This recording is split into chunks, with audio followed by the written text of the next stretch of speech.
बिस्मिल्लाहिर्रहमानिर्रहीम। अस्सलाम वालेकुम नाज़रीन, मेरा नाम अब्दुल मनान। मैं आपको अपने यूट्यूब चैनल पर खुशामदीद कहता हूँ।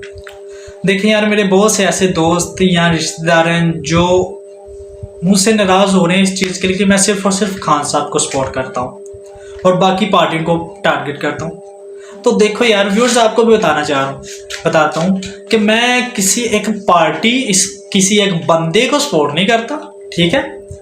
मैं सिर्फ और सिर्फ इस मुल्क, इस कौम के लिए जो शख्स बेहतर होगा मैं उसके साथ खड़ा हूँ, और जो इस कौम और इस मुल्क के लोगों की इज्जत नहीं करवा सकता मैं उसके खिलाफ हूँ, चाहे कुछ भी हो जाए।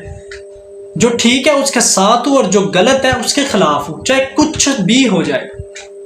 ऐसा हरगिज नहीं है मेरे असूलों के खिलाफ होगा कि अगर मैं कोई एक बंदा गलत काम करेगा, जैसा कि खान साहब अगर कुछ गलत करें तो मैं उनको उस पर सपोर्ट करूँ, ऐसा हरगिज नहीं होगा। ये मेरे असूलों के बिल्कुल खिलाफ है और मैं ऐसा हरगिज करने का सोच भी नहीं सकता।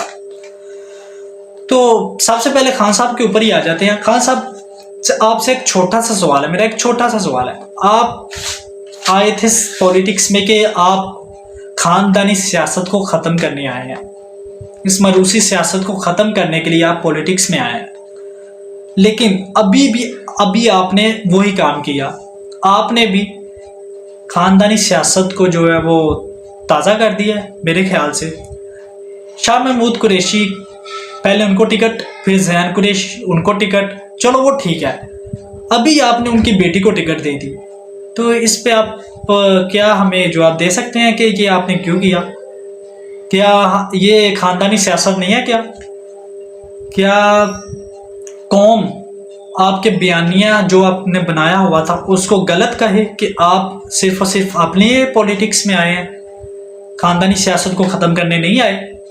तो बहुत से इसमें सवाल उठ गए हैं और मैं भी आपसे कर रहा हूँ और बहुत से लोग ऐसे आपसे सवाल करते होंगे और कर रहे होंगे।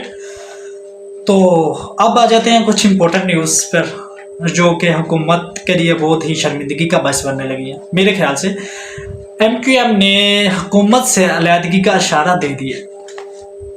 वसीम अख्तर जो कि MQM के रहनुमा हैं, उन्होंने किसी एक निजी प्रोग्राम में आकर ये कहा कि हमने अगर खान साहब को छोड़ा है ना तो हम इस हुकूमत को छोड़ने के लिए भी बहुत करीब है, हम इस हुकूमत को भी छोड़ देंगे अगर क्या उनके साथ जो कुछ हो रहा है आजकल उस पर तो वो छोड़ेंगे। उनको पता है हमारी जो दुर्गत बन रही है, इलेक्शन हो रहे हैं, ये पीपल पार्टी को टक्कर देती होती थी, अब PTI को भी देती थी, लेकिन अभी जो इनकी हालत हुई है इस इलेक्शन में, बाई इलेक्शन में, वो सिर्फ और सिर्फ 13,000 वोट लिए हैं इस पार्टी ने खान साहब के खिलाफ, सिर्फ और सिर्फ 13,000 वोट।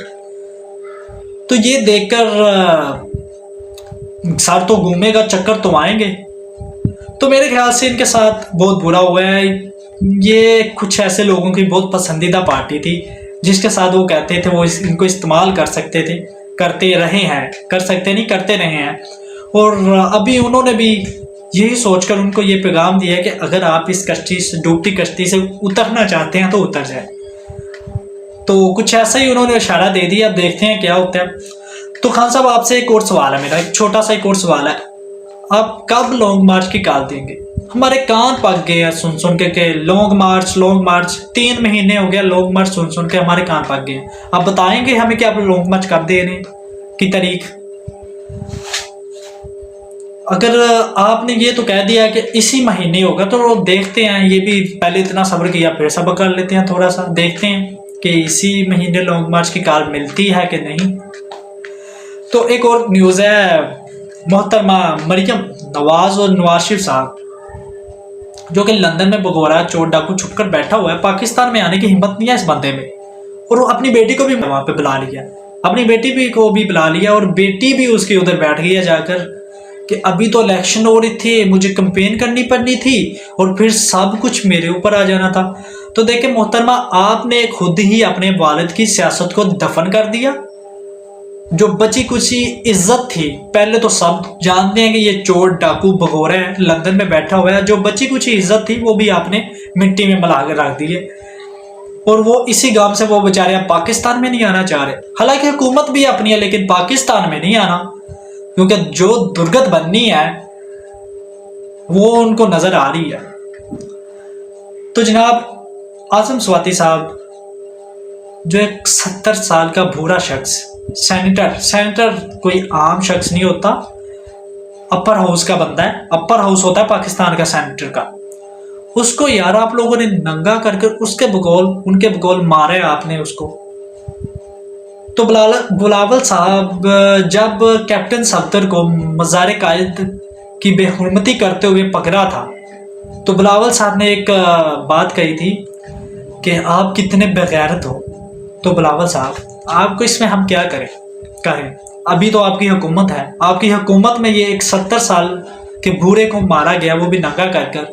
तो हम अब आपसे कहें, आपसे पूछें कि आप कितने बेगैरत हो। आपने किसी बंदे को नहीं छोड़ा, मीडिया वालों को ऐसे मारा। आपने तो ऐसा काम शुरू कर दिया जैसे पता नहीं आप लोगों को क्या चाहिए नंगा करके मारने से, डर खौफ पैदा करने के लिए। तो इससे किसी को कोई फर्क नहीं पड़ा। अगर जब भी उनको बेल मिल गई आप लोगों की, तो खैर नहीं है, शामत तो आएगी। तो जनाब अब तक के लिए बस इतना ही। मुझे सपोर्ट कीजिए और मेरी वीडियोस को लाइक भी कीजिए, साथ में मुझे मेरे चैनल को सब्सक्राइब भी कीजिए जिन लोगों ने मेरा चैनल सब्सक्राइब नहीं किया। तो पाकिस्तान जिंदाबाद, अल्लाह हाफिज़।